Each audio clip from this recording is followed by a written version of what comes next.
우리는 지난주 6장 1절에서 4절을 통해서 신자는 죽었다라는 제목으로 저와 여러분들이 죄에 대해서 죽었다는 진리를 나누었습니다.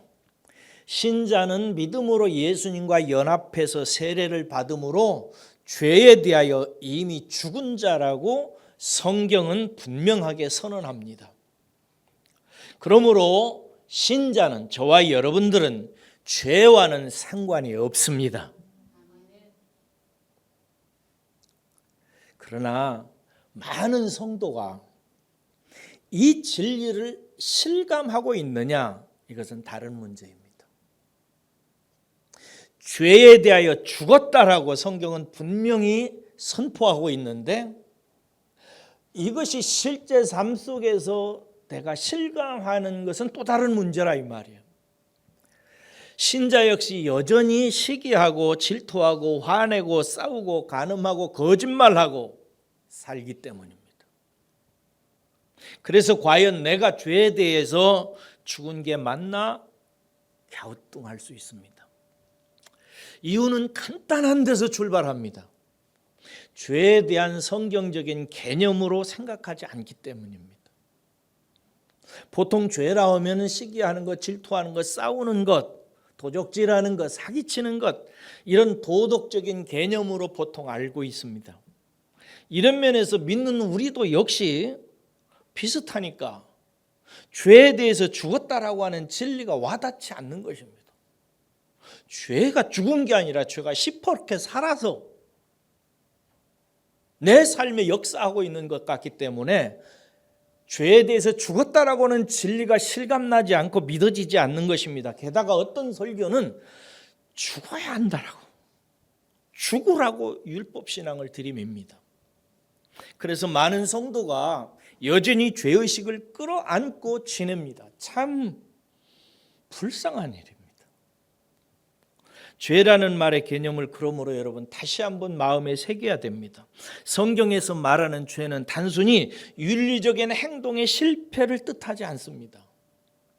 그런 뜻이 아니에요. 죄란 곧 하나님을 떠난 상태 혹은 하나님을 떠나 사는 인격적인 삶을 말합니다. 이것은 요한일서에 의하면 불법이에요. 그렇게 살도록 사람은 창조되지 않았습니다. 그런데 아담으로부터 들어온 하나님 없이 사는 삶, 죄가 들어옴으로 말미암아 그 불법적인 상태에 있기 때문에 결국 시기하고 질투하고 분쟁하고 싸우고 도적질하고 심지어 살인까지 하면서 사는 각종 범죄가 죄로부터 나오는 것입니다. 따라서 죄에 대해서 죽었다라는 말은 더 이상 성도가 도덕적인 실패를 하지 않는다, 이런 뜻이 절대 아닙니다. 성도도 싸우고 시기하고 못된 짓하고 엉뚱한 짓하며 삽니다. 목사님, 그걸 어떻게 알아요? 내가 그러기 때문에 압니다. 그리스도와 연합한 자는 이제 하나님을 떠난 삶이 없다는 뜻입니다. 죄가 하나님을 떠난 삶이니까 죄에 대해서 죽었다, 죄에 대해서 상관없게 되었다라는 뜻은 성도는, 예수 그리스도와 연합해서 세례를 받은 성도는 하나님을 떠난 삶 자체가 있을 수 없다는 거예요. 거꾸로 얘기하면 성도는 하나님과 늘 함께 사는 상태라 이 말이에요. 이해하셨습니까? 성도는 죄 아래 있는 게 아닙니다. 죄, 하나님을 떠난 상태 혹은 하나님 밖에 있는 삶은 성도에게 한 시간도 있을 수 없습니다. 성도는 항상 하나님과 함께 살아갑니다. 여전히 윤리적인 실수가 있을 수 있어요. 성도에게 있어서 윤리적으로 실수하고 넘어지고 범죄하는 이유는 뭐냐? 그것이 그대로 있도록 하나님께서 놔두시는 이유가 뭐냐? 그것은 범죄를 통해서, 우리의 연약하고 쓰러지는 삶을 통해서 하나님께서 범죄가 더한 곳에 율법이 역사하도록 해서 우리로 하여금 더 큰 은혜를, 하나님의 놀라운 은혜를 더 누리게 하도록 하나님께서 역사하십니다. 여러분, 우리는 구원받아서 하나님과 함께하는 삶, 임마누엘의 나라, 천국에 살고 있습니다. 그래서 우리는 한 시간도 죄 아래 있지 않습니다. 이제 분명히 이해하셨습니까? 네. 이 진리 위에서 바울은 오늘 5절에서 11절까지의 말씀을 하는데, 11절에서 이 진리를 좀 더 자세히 설명한 후에 11절에서 이렇게 선언합니다. 보세요. 이와 같이 너희도 너희 자신을 죄에 대하여는 죽은 자요 하나님께 대해서는 살아있는 자로 여길지어다 라고 이렇게 얘기합니다. 오늘 우리가 나눌 그 주제는, 우리가 이렇게 죄에 대해서 죽었고 하나님께 대해서는 살았다고 하는 이 진리의 근거랄까요? 무엇 때문에 우리는 죄에 대해서 죽은 자로 여겨야 하고 그리스도와 함께 하나님께 대하여 영원히 산 자로 또한 여겨야 되는지, 그 이유를 오늘 본문을 통해서 함께 살펴보려고 합니다. 5절에서 7절까지 보십시오. 먼저 우리가 그렇게 여겨야 되는 이유는, 신자는 하나님을 떠난 삶, 즉 죄에 대해서 죽었기 때문입니다. 거기 보세요. 만일 우리가 그의 죽으심과 같은 모양으로 연합한 자가 되었으면 또한 그의 부활과 같은 모양으로 연합한 자가 되리라. 여기서 여러분, 연합하다라는 말은 헬라어 원어적인 뜻은 뭐냐면 함께 심겨졌다 이런 뜻이에요. 두 개를, 어떤 두 대상을 함께 묶어서 심었다 이런 뜻이에요. 이게 뭐냐면은 젖붙임을 통해서, 여러분 가지를 젖붙이는 거 아시죠? 젖붙임을 통해서 어떤 가지가 새 나무에 심겨지거나 붙여져서 새 나무의 생명에 참여하는 것처럼, 신자는 그리스도와 함께 묶여져서 그리스도가 죽으실 때 함께 죽고 그리스도가 부활해서 새 생명으로 살아날 때 성도도 함께 살아나게 되었다라는 것입니다. 그랬기 때문에 우리는 그런 자로 여겨야 된다는 그런 뜻입니다. 앞서서 나중에 더 살펴보겠습니다만은 조금만 미리 확인하겠습니다. 로마서 11장 17절 가보세요. 앞으로 좀 가셔서 로마서 11장 17절 가보시기 바랍니다. 11장으로 가셔서 17절 함께 읽겠습니다. 시작. 또한 가지 얼마가 꺾이었는데 돌감람나무인 네가 그들 중에 젖붙임이 되어 참 감람나무 뿌리의 진액을 함께 받는 자가 되었은즉, 이렇게 돼 있어요. 하나님 없는 삶에서 하나님과 함께 사는 삶으로 옮겨진 것을 여기 식물의 젖붙임의 현상을 통해서 설명하고 있는 거예요. 즉, 돌감람나무에 붙어 있었던 가지가 참 감람나무에 붙여짐으로 인해서 참 감람나무의 진액을 함께 받는 자들이 되었다, 이런 뜻이에요. 그리고 오늘 본문 6절로 다시 와보세요. 이렇게 말합니다. 우리의 옛사람이 예수와 함께 십자가에 못 박힌 것은 죄의 몸이 멸하여 우리가 다시는 죄에게 종노릇하지 아니하려 함이라. 죄의 몸이 뭐예요? 하나님을 떠난 인격적인 삶을 사는 몸이, 우리가 멸해진다는 것입니다. 그런 몸은 우리에게서 없어져 버리는 것입니다. 여기서 몸은 우리의 육체적인 이것만을 의미하는 것이 아니라 우리의 영과 정신과 온 인생, 우리의 전체 인생을 말하는 것입니다. 그 전에 하나님을 떠나서 살던 죄 아래 묶여져 가지고 하나님 없이 사는 내 인생 통째로 하나님께서 멸절시켜 버리시고, 어떻게 하는 거예요? 다시는 하나님 없는 삶에 사로잡혀 가지고 종로로 타지 않게 만들려고 했다는 것입니다. 그 전에 우리는 하나님 없는 삶, 아담이 불러들여서 모든 사람이 그렇게 살게 되었던 죄, 그 죄라고 하는 인생의 지배를 받고 살았어요. 그런데 하나님 없는 삶에 이제는 다시는 거기에 얽혀매 가지고 묶여 살지 않도록 하기 위해서 우리를 하나님께서 예수님과 함께 묶어서 함께 새로운 나라, 새로운 인생, 새로운 역사 가운데 심었다 이 말이에요. 함께. 이해하셨습니까? 이 말이 정말 중요합니다. 그러므로 이제 신자는 더 이상 하나님을 떠난 삶은 없습니다. 이거 명확히 해야 돼요. 저와 여러분들은 예수님을 믿으셨지요? 예수님이 우리의 그리스도로 정말 마음으로 영접하셨지요? 아멘 안 하시는 분은 뭐예요? 믿는다면 아멘 하시기 바랍니다. 여러분 예수님을 믿으시죠? 예수님이 여러분의 그리스도로 영접하셨지요? 그리고 세례를 받으셨지요? 이 사람은 옛날에는 하나님 없는 삶을 사는 몸, 인생이었어요. 그런데 우리가 예수 그리스도를 주로 영접하고 세례를 받고 하나님께 의롭다함을 받았을 때 어떤 상태가 되느냐? 우리는 통째로 하나님과 함께하는 삶, 임마누엘의 세계, 천국, 영생의 삶으로 예수님과 함께 심겨졌어요. 옮겨졌어요. 아들의 나라로. 할렐루야. 이게 진리라 이 말이에요.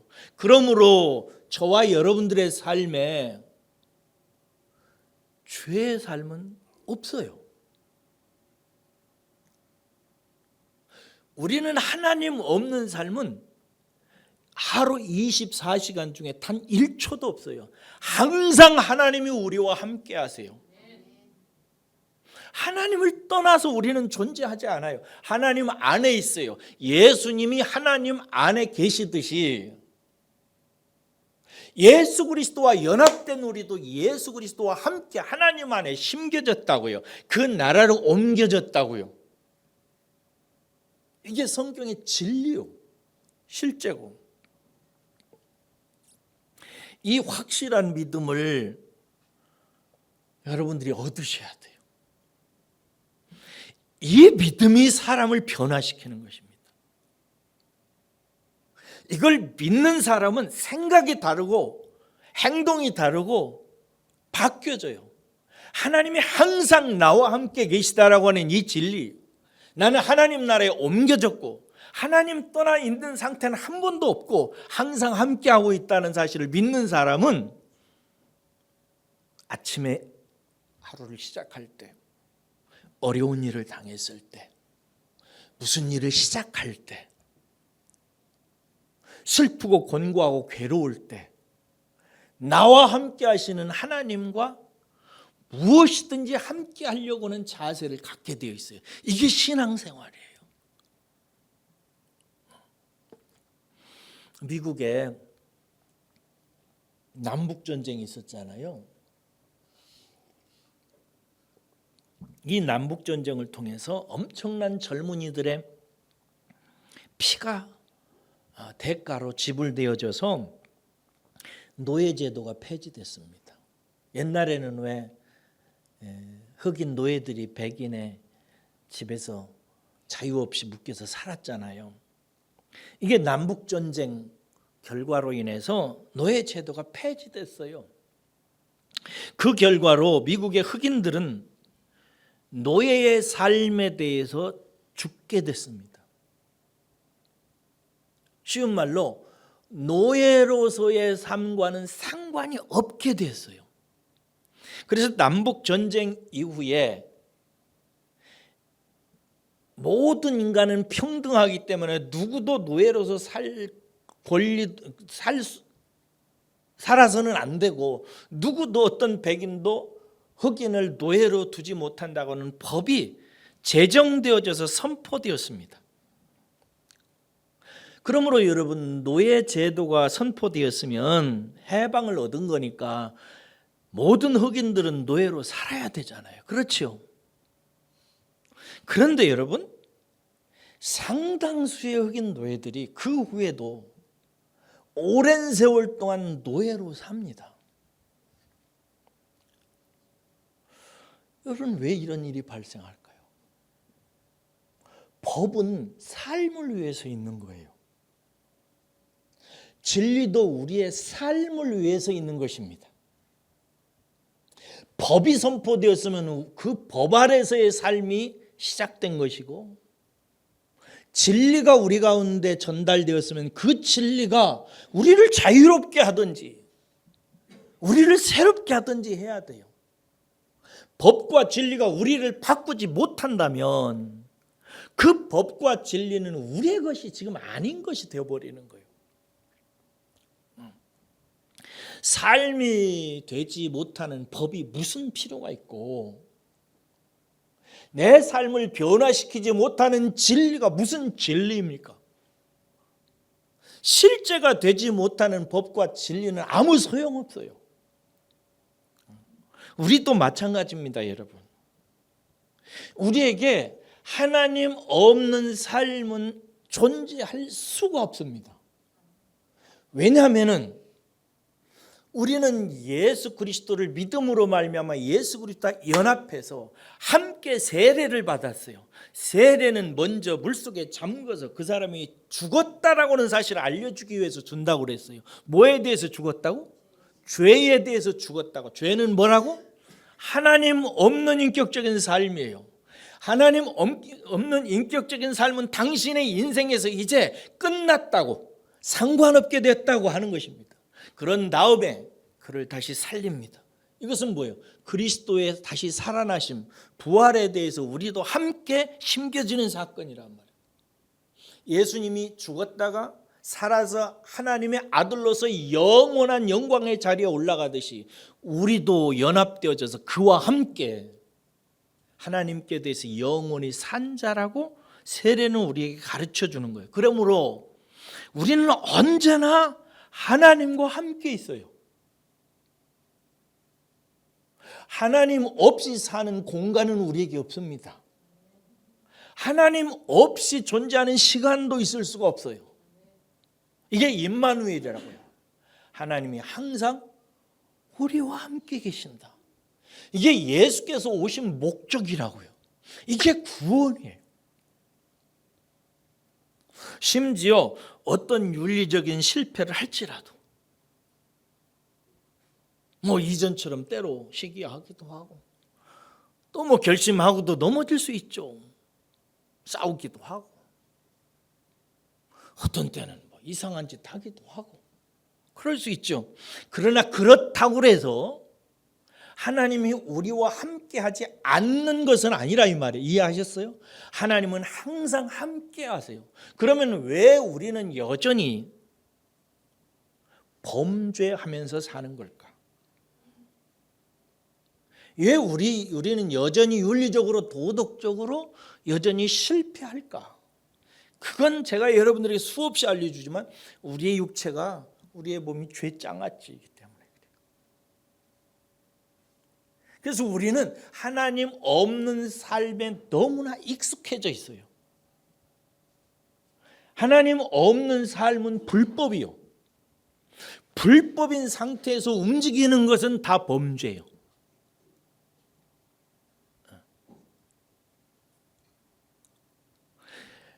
그런데 두 번째로, 하나님은 그럼 왜 우리로 하여금 그런 상태로 내놓는가? 하나님이 또 다른 목적이 있다고 그랬어요. 범죄가 더한 곳에 뭐가 넘친다고요? 은혜가 넘치는 거예요. 하나님은 우리의 연약함을 두고 죄장아찌 된 우리의 육체의 쓰러짐과 넘어짐을 통해서 하나님은 많은 것을 우리에게 가르치십니다. 배우게 하고 깨닫게 하고, 교만하지 않게 하고, 기도하게 하고, 하나님을 의지하게 하고, 세상을 판단하게 하고, 인생의 이치를 가르치시고, 만약에 우리에게 연약함이 없다면 우리는 하나님을 배울 수 없어요. 나를 깨달을 수 없습니다. 그래서 사도 바울이 앞에서 얘기한 거예요. 범죄가 많은 것에 오히려 은혜가 넘쳤다고. 넘쳤다.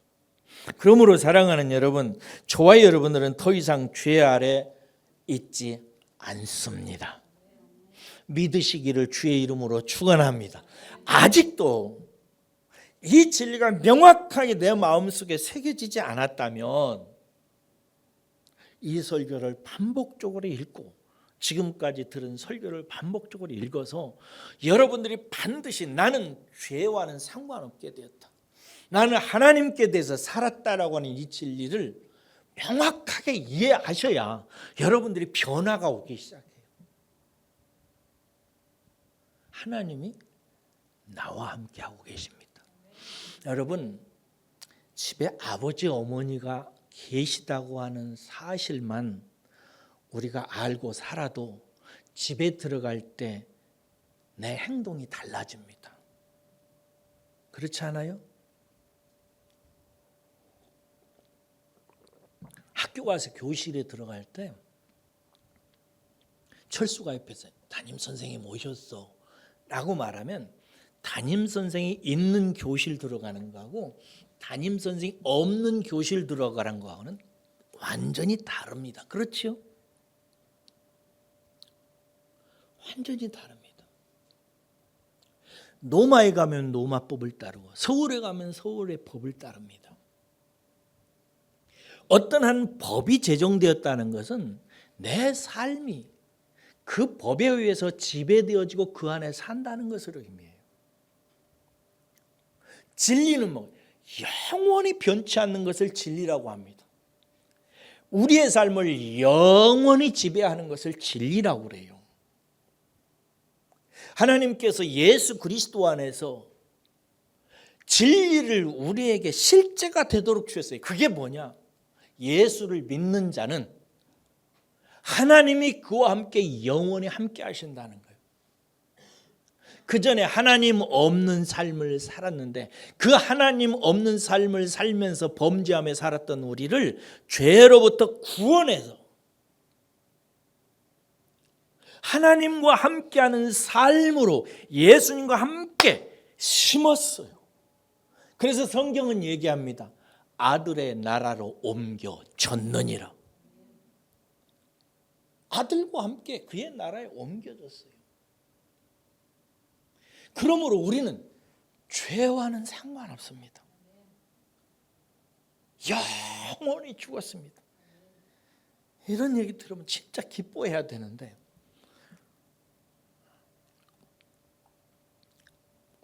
기뻐하시고 자유하시기를 축복합니다. 여러분, 죄에서 하나님 없이 사는 인생에서 구원하신 그럼 이유가 뭔가 8절에서 10절로 넘어가 봐요. 8절에서 이렇게 말합니다. 만일 우리가 그리스도와 함께 죽었으면 또한 그와 함께 살 줄을 믿노니. 이래요. 죽었다 혹은 살았다는 말을 제가 굉장히 강조를 하고 반복합니다. 여러분의 머릿속에 이 개념이 딱지가 붙어야 돼요. 한 번 죽는 것은 히브리서 9장 27절에 나와 있는데 한 번 죽는 것은 하나님께서 정하신 이치예요. 법이에요. 질서예요. 다 죽습니다. 한 번은. 예수님도 사람으로 오셨기 때문에 예수님도 한 번 죽으십니다. 그러나 예수님의 죽음은 죄인이 죽는 죽음과 같지 않아서 의로운 죽음이었어요. 저와 여러분들을 살리기 위해서 대신 죽으신 죽음이었어요. 대속이었어요. 그래서 그의 죽음은 자기 죄에 대한 형벌로 죽은 게 아니라 저와 여러분들을 살리기 위해서 대속해서 죽어주신 거라고요. 그러므로 그의 죽음은 의로운 죽음이에요. 그러면 여러분, 예수님의 그 의로운 죽음은 영원한 사망 가운데 있을 수가 있겠습니까? 그렇게 있을 수가 없죠. 그래서 하나님께서 그 아들을 살리셔서, 다시 말해서 부활을 통해 가지고 영원한 아들의 생명으로 높이셨어요. 하나님에게서 나온 하나님의 유업을 이을 자로 거룩한 자로 하나님께서 그를 살리셔서 만유의 역사 가운데 높이 올리셨습니다.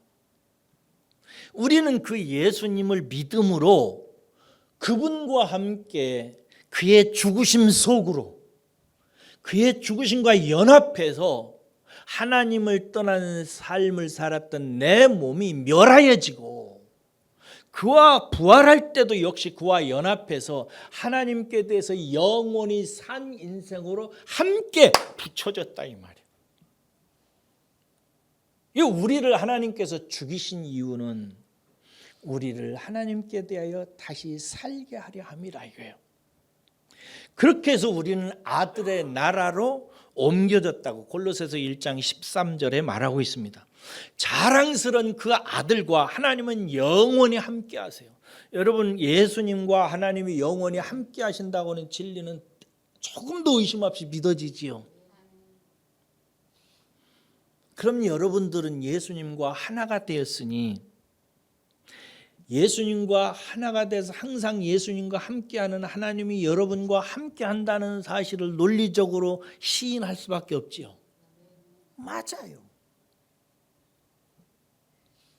아들과 하나 된 우리는 아버지와 영원히 영생을 누리듯이 우리들도 아들인 예수님과 하나가 되어서 하나님과 함께 사는 삶이 이미 우리에게 주어진 거예요. 이게 임마누엘이고 이게 천국이라고요.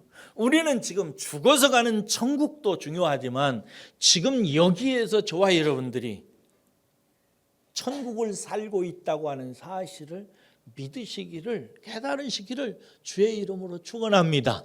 사람들이 천국을 생각하면은 조건으로 생각하는 경우가 많아요. 거기는 눈물도 없고 슬픔도 없고 가난도 없고 과일도 실컷 따먹고 시냇물도 오염이 안 돼 있고 하늘은 맑고 조건적으로 생각해요. 천국은 그런 개념이 아니에요. 그런 개념이 아니고 통치 개념이에요. 하나님이 다스리는 거. 하나님이 나와 함께 다스리는 것은 어디든지 천국이에요. 그러므로 천국은 여기 있다 저기 있다 하는 조건으로 만들어지는 환경의 의미가 아니라 하나님이 함께 하시는 곳이면 그것이 마음이면 그것이 천국이고 가정이면 그것이 천국이고 나라면 그것이 하나님의 나라가 되는 것입니다. 그래서 우리는 예수님을 믿음으로 말미암아 죽음뿐만 아니라 부활에도 동참한 자가 되었어요. 그래서 이제 우리의 삶의 토대는 임마누엘, 곧 하나님과 함께 사는 삶, 은혜의 나라가 우리 인생의 토대예요. 우리는 이미 거기에 들어와서 사는 것입니다. 그러므로 우리는 단순히 죄에서 해방된 자가 아니라 천국으로 옮겨진 자입니다. 할렐루야. 천국으로 옮겨진 거예요. 어떤 경우에도 그러므로 사랑하는 여러분, 어떤 경우에도 이 임마누엘의 진리에 합당하게 사는 법을 체득하고 하나님이 나와 함께 하고 계시다고 하는 이 진리를 따라 행동하는 것, 이것이 믿음이에요. 신자에게서 믿음은 어디냐? 내가 하나님과 함께 살고 있다라고 하는 이 진리 위에 서서 하나님이 지금도 나와 함께 살기 때문에 함께 하시고 있기 때문에 하나님과 함께하는 삶으로 내가 살아가는 것이 믿음의 삶이에요. 제가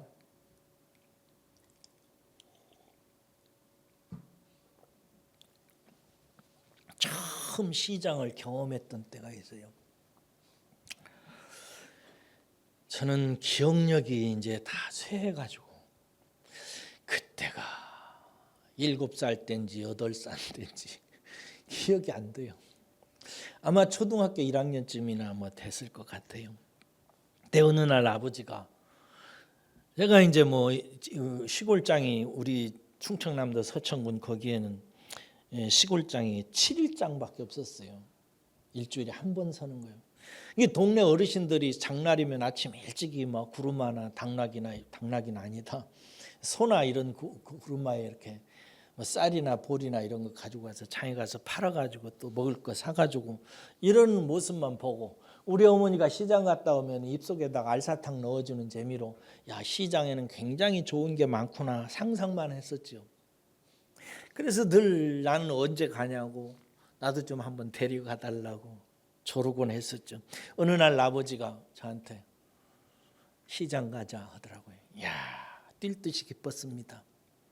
근데 하도 멀어가지고 20리 길이라서 아침에 출발하면 점심때 넘어서 도착하는 거예요. 근데 그날 이제 시장을 가게 됐습니다. 신나가지고 따라가는데 중간쯤 가는데 아버지가 가시다가 앞서 가시다가 돌아서더니 아들 서서 아빠 얼굴 쳐다봐. 딱 세워놓고 이런 얘기를 하세요. 얘야 오늘 너하고 나하고 장에 가는데 오늘 대목장이다. 대목이 뭔지 알죠? 설이나 추석을 앞두고 직전에 열리는 장을 대목장이라고 해요. 대목장이다. 비인장인데 비인장에 가면은 우리 국내에 있는 사람들이 대목을 보기 위해서 다 모여든다. 그래서 아마 발 디딜 틈도 없을 거다.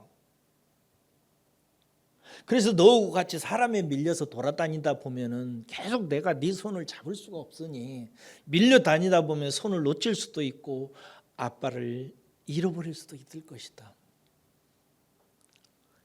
그러니 기억해라.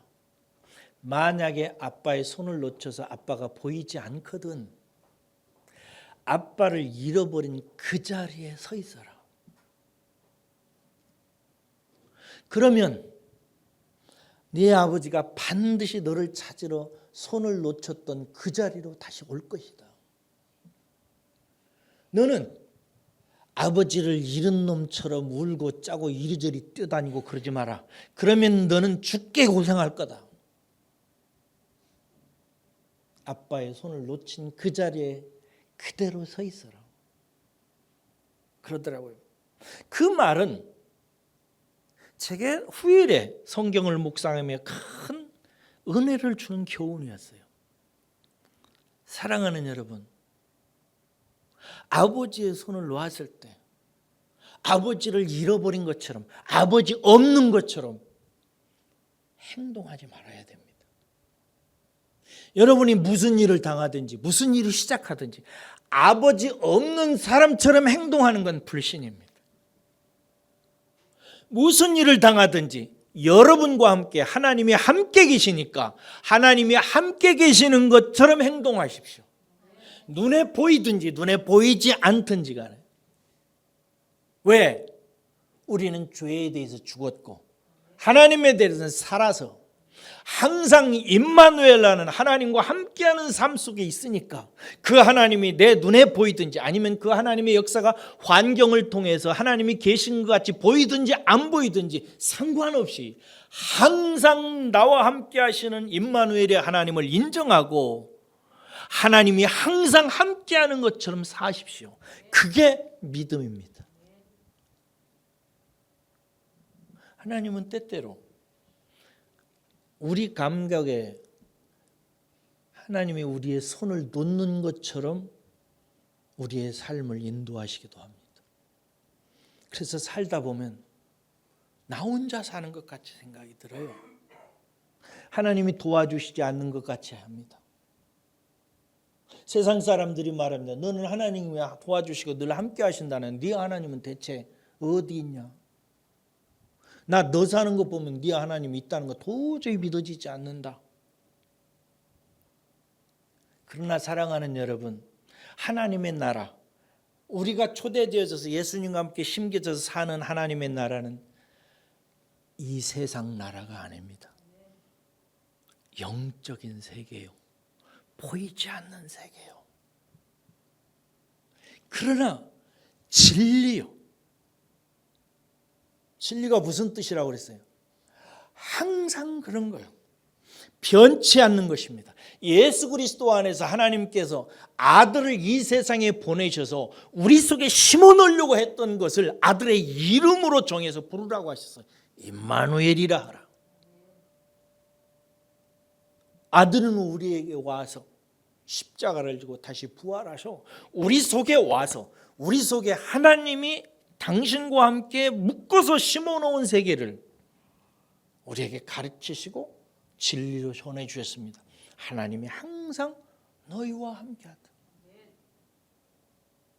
그러니 사랑하는 여러분, 죄에 대해서 죽었다면 하나님께 대해서 살았다고 하는 진리도 또한 받아들이시고 항상 하나님께 나와 함께 계시다고 하는 사실을 진리로 받아들이고 사시기를, 이것이 믿음이고 하나님이 우리에게 요구하시는 신자의 유일한 의입니다. 그러므로 신자는 자신을 이렇게 죄에 대해서는 죽은 자요, 하나님께 대해서는 영원히 산 자로 여겨야 돼요. 여겨야 돼요. 우리 11절 다시 한번 읽어보겠습니다. 11절 읽겠습니다. 시작. 너희도 너희 자신을 죄에 대하여는 죽은 자요 하나님께 대하여는 살아있는 자로 여길지어다. 여기 여기라 하는 단어가 나와요.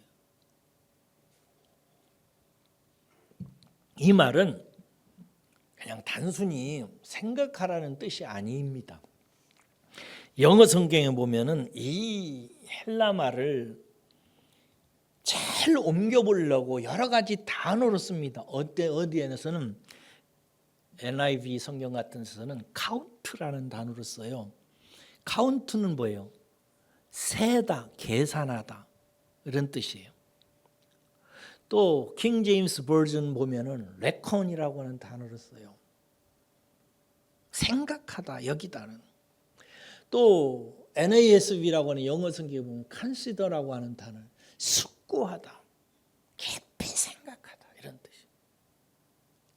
이 말의 헬라어적 의미는 뭐냐면 종합한 거래요. 가만히 헤아려 보고 생각하고 숙고해가지고 회계장부에다가 기록하듯이 기록하라는 거예요. 사실을 있는 그대로 인정하라는 거예요. 하나님이 이미 이루신 구원의 사실을 믿음으로 받아들여서 마음속에 생각하고 묵상하고 헤아리고 생각하고 생각해서 그 사실이 진리로 내 속에 받아들여져서 내 생각과 내 삶을 움직이게 하기까지 계속해서 생각하고 헤아리고 셈하고 기록하고 그러라는 거예요. 중요한 점은 이것입니다. 우리는 여전히 윤리적으로 부족합니다. 시기하고 다투고 막 넘어지고 쓰러지고 그럽니다. 그러나 그 부족함이 곧 다시 하나님이 없는 상태로 돌아가게 하지 못합니다. 왜? 그리스도와 함께 죽고 그리스도와 함께 하나님께 대해 살았으니까. 내가 만약에 다시 내 윤리적인 범죄로 말미암아 하나님께 대해서 다시 죽는 상태로 된다면 나와 함께 묶여져 있는 예수님도 죽는 상태로 가야 돼요. 그런 일은 있을 수가 없죠. 신자는 그러므로 본질적으로 더 이상 하나님 없는 상태에 있지 않습니다. 그럴 수가 없어요. 오히려 우리의 연약함에도 불구하고 은혜가 더 크게 우리 안에 부어지는 계기가 될 뿐입니다. 그래서 성경은 말합니다. 모든 것이 합력해서 내게 뭐가 된다고요? 선이다. 선이라는 뭐예요? good thing. 좋은 것이 된다. 나를 가르치는 것이 되고 나를 깨닫게 하는 것이 되는 것입니다. 로마서 5장 20절 이미 살펴본 대로 우리가 그렇게 범죄에서 쓰러지면은 범죄한 곳에 더한 곳에 은혜가 더욱 넘치게 됩니다. 그래서 우리는 누가 정말 그 하나님의 은혜를 깊이 깨닫느냐? 논리적으로 얘기하면 죄를 많이 범죄한 사람입니다. 하나님 없이 너무나도 많이 산 사람. 이 사람이 복음을 깨달으면은 정말 하나님을 노래합니다. Amazing Grace를 작사했던 누구예요? 그분이? 나 같은 죄인 살리신 존 뉴턴과 같은 사람. 노예 상인으로 세상에 사람을 아프리카 노예 시장에 가서 사다가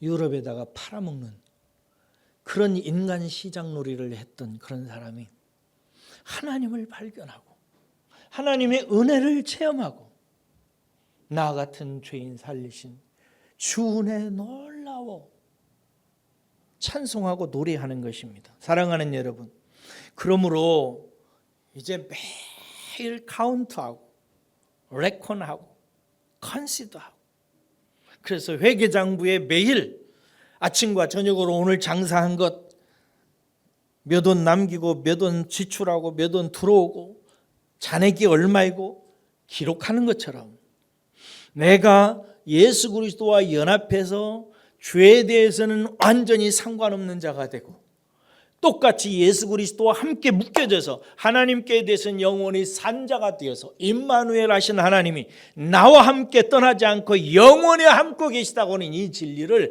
가슴팍에 새기고 새기셔야 돼요. 매일 하나님께 감사하고 하나님께 찬송하고 이 진리를 붙들어야 됩니다. 이것이 성도의 변화를 가르치는 로마서 6장의 핵심적인 내용이에요. 누가 변하는가? 내가 죄에 대해서 죽고 하나님에 대해서 영원히 살았다. 이제 나는 하나님과 함께하는 삶이다. 어떠한 경우에도 하나님은 나와 함께 하신다. 이 진리를 딱 붙들고 하나님이 살아계신 것처럼 컨시더하고 하나님이 살아계시다라고 카운트하고 그렇게 계산하고 생각하며 늘 시인하고 살아가는 삶 속에 하나님의 역사가 현실적으로 나타나고 경험되어지고 체험되어지는 것입니다. 그런데 어떤 사람들은 이 도를 명확하게 이해하지 못해서 내가 예수님이 십자가에 달려서 내 죄를 대신해서 죽었다 하니까 내가 옛날에 수박서리하고 남과 싸우고 다투고 범죄하고 막 이런 것들을 용서하기 위해서 예수님께서 십자가에 달려 죽었다고 생각한단 말이야. 그래서 용서해 주셨다니까 막 그때는 막 하나님께 감사하고 펄펄 뛰고 고마워. 근데 또 짓네. 그러고 나서는 내가 그 짓을 안 해야 되는데 또 하네. 이러면 이제 매일 회개하지 그것 가지고. 목사님은 거기에다 대고 막 죽으라고 막. 이 삶에는 너무너무 지치고 고단해요. 왜 그러는가? 진리를 알지 못해서 자유하지를 못하는 거예요. 사랑하는 여러분, 예수를 믿었으면 항상 하나님이 여러분과 함께 하십니다. 하나님께 대해서 살았기 때문에. 그러므로 이걸 매일 선포하고 사시기를 바랍니다. 따라하겠습니다. 나는 죄에 대해서 죽었다. 나는 하나님께 대해서 영원히 살았다. 나는 항상 하나님과 함께 있다. 그래요. 이 진리가 명확하게 내 속에 들어와야 돼요. 그러면 그 사람은 일어나자마자 나와 함께 하시는 하나님을 생각해요. 그러면서 하나님께 일어나자마자 아버지, 또 새 아침을 시작합니다. 오늘도 나와 함께 해주시고 내가 오늘 이 빚쟁이를 만나는데 얘기를 잘해야 되는데 지혜롭게 잘할 수 있도록 성령님을 통해서 나를 인도하여 주옵소서. 시작한다니까 그렇게. 세수하면서도 얼굴 보면서 하나님, 내 얼굴은 좀 못생겼지만 그래도 하나님 나 보면서 지금 기뻐하시고 웃고 계시지요? 밥 먹으면서 하나님, 오늘 일용할 양식을 이렇게 주셔서 복습니다. 감사합니다 하나님. 또 이렇게 살다 깜빡 잊어버렸어. 그래서 친구와 막 싸워. 아이고 하나님 죄송해요. 저와 함께 하나님이 계신 것을 또 깜빡했어요. 죄송해요. 제가 이래요. 도와주세요. 늘 기도하는, 항상 기도하라고 그랬잖아요. 저녁에 자기 전에도 어떻게 하면 오늘 하루를 잘 마감할까? 아이고, 목사님이랑 갈무리 예배 함께 해야지. 함께 갈무리 예배에서 하루를 마감하고 자기 전에도 하나님과 함께 살아요. 이렇게 사는 삶을 경건의 삶이라고 그러고, 이 경건의 삶은 훈련되어지는 거예요. 자꾸 반복하게 하면서 이 경건이 내게 체질화가 될 때 금생과 내생에 큰 유익이 있다고 사도 바울이 얘기하고 있는 것입니다. 사랑하는 여러분, 그러므로 결론은 분명합니다. 다시 한번 11절 읽고 마치겠습니다. 다시 한번 11절 읽겠습니다. 시작. 죽은 자요, 하나님께 대하여는 살아있는 자로 여길지어다. 아멘. 기도하겠습니다.